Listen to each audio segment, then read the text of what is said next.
Now, my grandmother was a wonderful person. She taught me how to play the game Monopoly.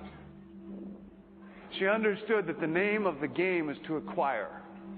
She would accumulate everything she could, and eventually she became the master of the board. And eventually, every time, she would take my last dollar, and I would quit in utter defeat. And then she would always say the same thing to me. She'd look at me and she'd say, "One day, you'll learn to play the game." One summer, I played Monopoly with a neighbor almost every day, all day long. We'd play Monopoly for hours. And that summer, I learned to play the game. I came to understand the only way to win is to make a total commitment to acquisition. I came to understand that money and possessions, that's the way that you keep score. And by the end of that summer, I was more ruthless than my grandmother. I was ready to bend the rules if I had to win that game. And I sat down with her to play that fall. I took everything she had. I destroyed her financially and psychologically. I watched her give her last dollar and quit in utter defeat. And then she had one more thing to teach me. Then she said, "Now it all goes back in the box."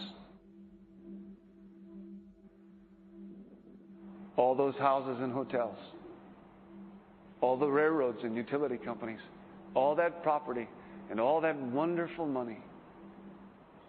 Now it all goes back in the box. I didn't want it to go back in the box. "No," she said. "None of it was really yours. You got all heated up about it for a while. But it was around a long time before you sat down at the board. And it will be here after you're gone. Players come and players go. But it all goes back in the box. Houses and cars,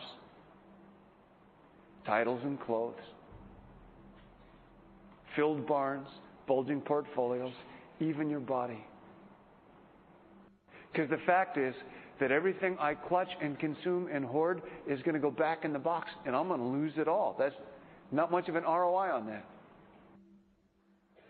You have to ask yourself, when you finally get the ultimate promotion, when you've made the ultimate purchase, when you buy the ultimate home, when you have stored up financial security and climbed the ladder of success to the highest rung you can possibly climb it, and the thrill wears off, and it will wear off, then what? How far do you have to walk down that road before you see where it leads? Surely you understand, it'll never be enough. So you have to ask yourself the question, what matters?